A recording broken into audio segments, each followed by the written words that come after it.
नमस्कार दोस्तों, एस्ट्रोलॉजर कपिल मिश्रा में आपका बहुत बहुत स्वागत है। मित्रों, आज हम बात करने वाले हैं विशेष रूप से मेष, मीन, लव राशि पर। मित्रों, मेष राशि वाले जातकों के संबंध यदि मीन राशि में है, वर्तमान में संबंधों में है, तो क्या स्थिति रह सकती है?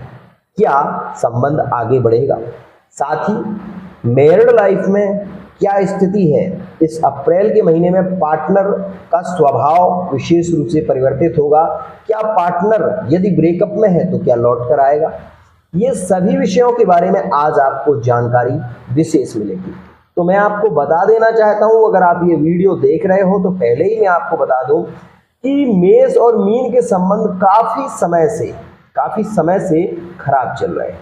और एक बात, विशेष रूप से अगस्त के महीने में और जुलाई के महीने में मीन राशि वाले जातकों के संबंधों में दूरी पैदा हुई थी। एक और खास बात, 12 अप्रैल के बाद जो राहु का प्रवेश हुआ है उसने मेष और मीन के संबंधों को तोड़ा है, ज्यादातर ये देखने को मिला है। मित्रों, आप थोड़ा पीछे जाइए और देखिए आपके साथ में ये सिचुएशन हुई हो।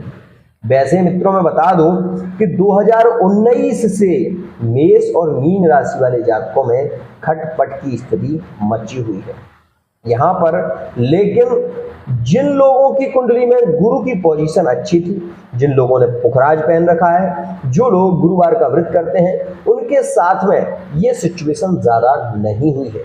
यहां पर एक बात और कहना चाहूंगा मित्रों, मेरे यहां पर विशेष रूप से ग्रह गोचर आपको दिखाया जाता है, इसलिए आप मुझे मत देखिए, आप ग्रह गोचर को देखिए। इसमें आप ये देख रहे हैं कि गुरु का जो परिवर्तन होगा वो 21 अप्रैल में होगा, लेकिन वर्तमान में गुरु मीन राशि में ही है। आपको मैं एक बात और बताना चाहता हूं कि जो लोग ये कहते हैं कि फीडबैक दो, उनसे मेरा निवेदन है कि क्या मैं आप लोगों की पर्सनल जो बातें हैं वो विशेष रूप से अपने YouTube पर डाल दूं? मेरे पास में कई लोग ऐसे हैं जो फेस रीडिंग कराते हैं, क्या मैं उनके फोटो अपने चैनल पर डाल दूं? अच्छा रहेगा? नहीं होगा। मित्रों, मैं आपको ये बता देना चाहता हूं कि जो लोग ये कहते हैं ना कि फीडबैक में ऐसा आया और उन्होंने ऐसा किया, मित्रों ये सब झूठ है। एक फोन से आपने नोट किया, दूसरे फोन से आपने उसको ट्रांसफर कर दिया और उसको आपने फीडबैक के तौर पर आपने उसका स्क्रीनशॉट लिया और आपने लगा दिया। ये मुझे नहीं लगता कि कोई खास स्थिति है, लेकिन फिर भी आप एक बात हमेशा ध्यान रखिए, मेरे यहां पर फीडबैक बहुत कम देखने को मिलते हैं, मैं डालता ही नहीं हूं। मैं पहले उस पर्सन से पूछ लेता हूं कि क्या मैं आपका फीडबैक डाल सकता हूं। यदि वो कहता है तभी डालता हूं, वरना मित्रों आप ये बताइए, क्या आप लोगों की कुंडलियां अगर मैं डालने लगूं तो आप लोगों के जो गुप्त संबंध हैं, जो थर्ड पार्टी के साथ में जुड़े हुए हैं, क्या होगा आपका? आपकी पत्नियां आपके साथ में कैसा व्यवहार करेंगी? आपके जो लोग, मुझे काफी लोग देखते हैं, आपके रिश्तेदार भी देख रहे हैं, वो क्या कहेंगे? इसलिए इस बात को अपने दिमाग में डालिए, बहुत गौर से डालिए कि जो फीडबैक मैं देता हूं वो असली ही होता है, आपने देखा होगा। लेकिन मैं केवल यही कहना चाहता हूं कि फीडबैक की अगर कोई मुझसे बार बार कमेंट में कहता है भैया मैं फीडबैक नहीं डाल सकता, आप आ रहे हो मेरे चैनल पर, नहीं आओ, मुझे बिल्कुल इस बात की परवाह नहीं है। इस बात का विशेष ध्यान रखें, मेरे यहां पर कुंडलियों का विशेष रूप से अध्ययन होता है। आपने देखा होगा मैं अपने वीडियो में ग्रह गोचर दिखाता हूं, यही मेरी एक विशेषता है। मेरे पास अभी थोड़ा समय कम है क्योंकि नवरात्रि चल रही है। एक और बात, कुछ लोग जो ये कहते हैं कि तंत्र मंत्र नहीं होता, विशेष रूप से तंत्र का प्रभाव नहीं है या मंत्र का प्रभाव नहीं है, उन लोगों को भी आप देखना, अगर आप उनकी विशेष रूप से वीडियो में जाएंगे तो आपको उनके वीडियो में भी वो चीज मिलेगी कि उन्होंने आपको टोटके बताए, उन्होंने आपको छोटे मोटे उपाय बताए। क्यों बताए? जब आप इतने सामर्थ्यवान हो, आप देखते ही सारी चीजें समझ रहे हो, तो फिर आप टोटके क्यों बता रहे हैं? आप इस बात को ध्यान दें, क्योंकि मैं आपको एक बात बताना चाहता हूं कि यहां पर ज्योतिष जो सिद्धांत है वो टिका ही हुआ है तंत्र मंत्र पर, विशेष रूप से आधारित है।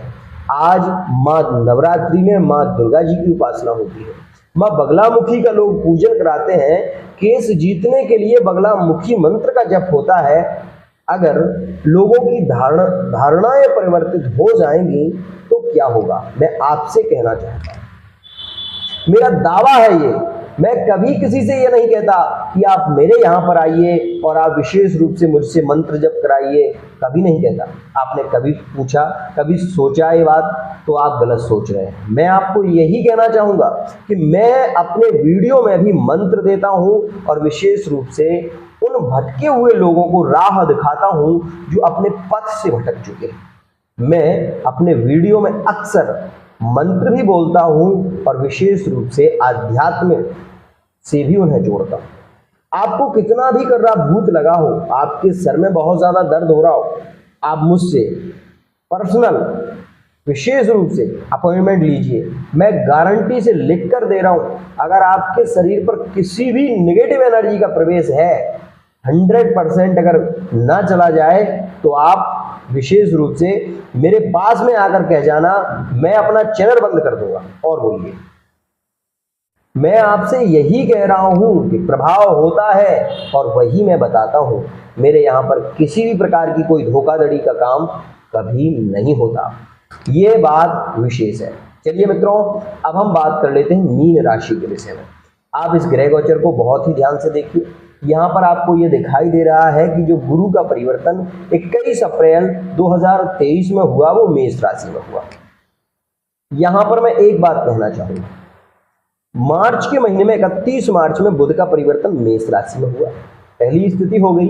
मित्रों, दूसरी स्थिति आप ये देखें कि 14 अप्रैल में सूर्य का परिवर्तन हो जाएगा और सूर्य भी बुधादित्य योग में आ जाएंगे मेष राशि में। वहीं पर मित्रों राहु भी विराजमान है। आप इस बात को बखूबी जानते हैं कि राहु एक ऐसा ग्रह है जो ज्यादातर नेगेटिविटी देता है, ओवर थिंकिंग का शिकार बनाता है और व्यक्ति के मन को जोड़ने की बजाय तोड़ता है। ध्यान रखिए, अभी तक मीन और मेष के संबंध क्यों टूट रहे थे, आज मैं आपको विशेष खास बात बता रहा हूं, इसलिए वीडियो छोड़कर जाना नहीं, आप ध्यान रखना। अब आप यहां पर ये देखें कि मेष राशि कहां है। यदि आपकी मीन राशि है तो आपसे पूछ रहा हूं, मेष राशि आपके द्वितीय भाव में, आप ये समझ गए। अब द्वितीय भाव क्या होता है मित्रों, धन भाव होता है द्वितीय भाव। द्वितीय भाव में विशेष रूप से कौन विराजमान होंगे, गुरु 21 अप्रैल।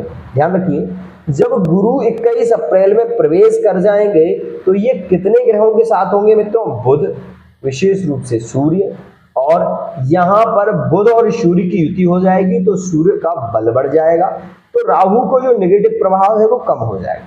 और यहां पर गुरु का परिवर्तन होगा तो गुरु का भी प्रवेश यहां पर सूर्य के रहते यहां पर बहुत ही श्रेष्ठ होगा। यहां आप ये देखिए कि इसी स्थान से गुरु की दृष्टियां प्रारंभ होंगी। ध्यान रखिए, तो गुरु की पहली जो दृष्टि होगी मित्रों वो सिंह राशि पर। ध्यान दें, सिंह राशि, आप मीन राशि के हैं तो आप ये देखें कि सिंह राशि आपके षष्ठम भाव में है। बिल्कुल खास बात, यहां से गुरु की जो सप्तम दृष्टि होगी मित्रों वो होगी कहां पर मित्रों, आपके अष्टम भाव पर। विशेष ध्यान रखिए, तुला राशि में होगी। और मित्रों यहां से गुरु की जो नवम दृष्टि होगी वो कहां होगी मित्रों, धनु राशि पर, जो कि गुरु की स्वयं की राशि है। अब इतनी बात अगर आपके समझ में आ गई हो तो मैं आपको और आगे बताऊं। एक बात यहां पर ध्यान रखिए, ये मीन राशि की गोचर की कुंडली है। अगर आपकी कुंडली में विशेष रूप से आप अपनी कुंडली को खोलकर देखना, उसमें अगर गुरु मिथुन राशि में है, अगर गुरु धनु राशि में है, अगर गुरु कन्या राशि में है, तो आपके संबंध बहुत श्रेष्ठ होंगे। चाहे पार्टनर कितनी भी दूर क्यों ना हो, विशेष रूप से 2019 का पार्टनर भी लौट कर आ जाएगा। यहाँ पर विशेष ध्यान रखिए, और मित्रों मैं यहाँ पर एक बात और कहना चाहूंगा, जिन लोगों के अक्टूबर के महीने में विशेष रूप से ब्रेकअप हुए हैं मेष में और मीन राशि में, वो यहाँ पर लौट कर आएंगे। और अप्रैल के महीने से अगस्त के महीने के बीच अगर ब्रेकअप हुआ है तो वो पार्टनर भी यहाँ पर लौट कर जरूर आएंगे। एक और बात मित्रों, विद्यार्थियों के लिए सबसे खास रहेगा ये गुरु का परिवर्तन। ध्यान रखिए, विद्यार्थी जो विशेष रूप से किसी नई लाइन में जाना चाहते हैं, जो एक उच्च सफलता के लिए बहुत समय से प्रयत्न कर रहे हैं, वो मीन राशि के हैं, तो उनके लिए सफलता का योग बनेगा। अब आप सिद्धांत से अलग आइए थोड़ा सा। आप ग्रहों को आपने विशेष रूप से पढ़ा होगा और आपने ये भी सुना होगा कि सबसे भारी ग्रह गुरु। गुरु कैसा ग्रह है? सबसे भारी ग्रह। मित्रों यहां पर एक बात याद दिला रहा हूं मैं आपको, मीन राशि वाले जातकों के लिए सर्वथा सबसे कारकत्व में लाभकारी होगा। आज आप विशेष रूप से कॉपी ले लेना, उस पर लिख लेना। मैं आपको ये बता रहा हूं कि यहां पर ये गुरु का जो परिवर्तन है वो 100% मीन राशि वाले जातक को लौटा कर जरूर लाएगा। क्यों? क्योंकि गुरु की दृष्टि मूल त्रिकोण राशि पर होगी जो कि धनु राशि है। और एक बात, अभी तक धनु राशि वाले जातक भी बहुत उदास हैं। वो ये सोच रहे थे कि 7.5 ही खत्म होगी तो बहुत अच्छा होगा, पार्टनर के साथ मिलनसार स्थिति होगी, प्रेम संबंध खास होंगे, लेकिन ऐसा कुछ नहीं हुआ। ध्यान दें, यहां पर ये गुरु का परिवर्तन दोनों राशियों के लिए योगकारी है। मुझे मत देखिए, आप ग्रह गोचर को देखिए। आपको ये तो पता ही होगा कि आपकी मीन राशि है तो चंद्रमा आपका मीन राशि में है विशेष। अब गुरु यहां से स्थानांतरण करके कहां होंगे? मेष राशि में। मेष राशि में जब गुरु का बल बढ़ेगा तो मित्रों 100% आपके मैरिड लाइफ में, संबंधों में बहुत ही श्रेष्ठता आएगी। पार्टनर एक दूसरे को समझेगा और यहां पर अगर कोई थर्ड पार्टी विशेष रूप से जुड़ गई थी तो यहां पर वो थर्ड पार्टी से रिश्ते धीरे धीरे कमजोर भी हो सकते हैं, ध्यान दें। लेकिन मित्रों उस स्थिति में एक बात और भी है, आप यदि आपके पार्टनर थर्ड पार्टी से जुड़े हुए हैं और आप मीन राशि के हैं, आपके पार्टनर मेष राशि के हैं, तो इस स्थिति में आपको कुछ चीजें विशेष रूप से फॉलो करनी पड़ेगी। क्या? चने की दाल थोड़ी सी लेकर और मित्रों उसमें लाल वाली मिर्च जो होती है विशेष रूप से सूखी, उसको रखकर और उस थर्ड पार्टी का नाम लेकर उसमें नमक की 2 जो गट्टी वाला नमक होता है ना, विशेष रूप से खड़ा नमक, उसे रखिए। और रखने के बाद उस थर्ड पार्टी का एक कागज पर नाम लिखिए व्हाइट पर और उसमें 3 क्रॉस के निशान लगाइए उसके नाम के ऊपर और मित्रों उसी में रख दीजिए। काली पॉलीथिन में बांधकर मित्रों शनिवार के दिन आप इसको विशेष रूप से बहते हुए पानी में प्रवाहित कर दें। आप ये देखेंगे कि वो थर्ड पार्टी कब आपके जीवन से चली गई, आपको धीरे धीरे इस चीज का एहसास होने लगेगा। एक और खास बात मित्रों, जितने भी उतारे होते हैं वो अक्सर शनिवार के दिन, रविवार के दिन, बुधवार के दिन होते हैं। इसलिए अगर आपको कभी भी ऐसा लग रहा है तो आप जो उतारा करें वो शनिवार को ही करें, विशेष ध्यान दें। मित्रों यहां पर एक और बात कहूंगा, मीन राशि वाले जातक बहुत समय से विवाह के लिए प्रयत्न कर रहे हैं लेकिन विवाह नहीं हो पाया। मैं आपको विशेष बताना चाहता हूं कि जो मीन राशि है वो पाप कर्तरी योग में है। ध्यान रखिए, यहां पर ये पाप कर्तरी योग बना हुआ है जिसके कारण मीन राशि वाले जातकों के रिश्ते आते हैं लेकिन विवाह नहीं हो पाते। ध्यान रखिए, मैं जो बात कहता हूं वो 100% सत्य होती है, इस बात का हमेशा ध्यान रखिए। मित्रों मैं आपको बता दूं कि यहां पर आप एक छोटा सा उपाय करिए। जीरो जो होता है ना, जीरो जो हम सब्जी में खाते हैं, उसको आप थोड़ा सा ले लें और मित्रों उसको पानी में विशेष रूप से भिगो दें। भिगोने के बाद मित्रों आपको विशेष रूप से उसमें थोड़ा सा बेसन मिलाना है और बेसन मिलाकर उसके आप विशेष रूप से 5 लड्डू बना लें। बेसन को रगड़कर 0 हो जाएगा, उसमें थोड़ा सा नमक डाल दीजिए और उसके आप गोले बना लें। जैसे कि पापड़ बनाते हैं तो लोई बनती है, ऐसे आप 5 लोई बना लें। और मित्रों 5 लोई बनाने के बाद आप गुरुवार के दिन विशेष रूप से इस बात का ध्यान रखें कि गुरुवार के दिन अपने ऊपर से 7 बार उसको निकाल लें, ग्राम ग्रीम ग्रोमशा गुरुवेरमा इस मंत्र के द्वारा। और मित्रों एक स्थान पर रख दें। शनिवार के दिन उनको आप प्रवाहित कर दें। आप ये देखेंगे कि आपके विवाह का योग 100% और शीघ्रता से बनना प्रारंभ हो जाएगा। मित्रों थर्ड पार्टी से जुड़े हुए लोग बहुत ज्यादा परेशान हो जाते हैं। कई बार थर्ड पार्टी के कारण विवाहित जीवन बर्बाद होने लगता है। तो मित्रों उन सभी जातकों से मेरा यही निवेदन है कि ये उपाय जरूर कर लें। दूसरी बात मित्रों, मेरे यहाँ पर कभी किसी से ये नहीं कहा जाता कि आप मेरे यहाँ पूजा कराइए या पाठ कराइए। मित्रों जिन लोगों की श्रद्धा है वो स्वयं ही कराते हैं और यही एक विशेष बात है।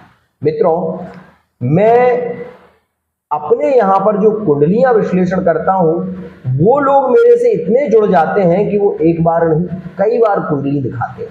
ये बात आप यदि आपने भी कभी कुंडली दिखाई है तो आपने इस चीज का अनुभव किया होगा, कमेंट में अवश्य ही लिखें। क्योंकि मित्रों लोगों को इसका पता जरूर चलना चाहिए, क्योंकि यही एक साध्य है मेरे पास विशेष। मित्रों ग्रह गोचर पर दृष्टि दीजिए, मैं कुछ और बातें बता रहा हूं मेष और मीन के लिए। मित्रों गलतफहमी जो बढ़ रही है वो केवल राहु के कारण है, ध्यान रखिए। मेष और मीन में संबंध नहीं जुड़ पा रहे हैं, उसका कारण है राहु। मित्रों मैं एक बात जरूर कहना चाहूंगा, जितना भी हो सके अगर आप मीन राशि के हैं और मेष राशि से संबंध जोड़ने जा रहे हैं, जितना भी हो सके काली चीजों से आपको परहेज करना है। मतलब काली चीजों का दान कर सकते हैं आप, काले उर्द हो गए, थोड़ा सा काले उर्द का दान कर दीजिए। आप कभी भी एक नारियल विशेष रूप से किसी देवी मंदिर में अर्पित कर दीजिए और वो विशेष रूप से आप अमावस्या में एक बार कर दीजिए। आप ये देखेंगे कि आपकी मैरिड लाइफ में श्रेष्ठ स्थिति देखने को मिलेगी, प्रेम संबंधों में प्रगाढ़ता देखने को मिलेगी और करियर में यदि आप मेष और मीन से जुड़े हुए हैं, अधिक लाभ लेना चाहते हैं तो मित्रों केवल गुरु के बीज मंत्र का जप करिए, ओम ग्राम ग्रीम ग्रोमशा गुरुवे नमः। मित्रों यहां पर मैं आपको बता रहा हूं, आप कुछ भी नहीं करेंगे तब भी ये गुरु का परिवर्तन आपका विवाह जरूर कराएगा, आपके प्रेम संबंधों में सुधार लाएगा, आपको मल्टीनेशनल कंपनी से जोड़ेगा और इस समय में आप एक उच्च सफलता को प्राप्त भी कर पाएंगे। यह मेरा आपसे वादा है। आज के लिए इतना ही।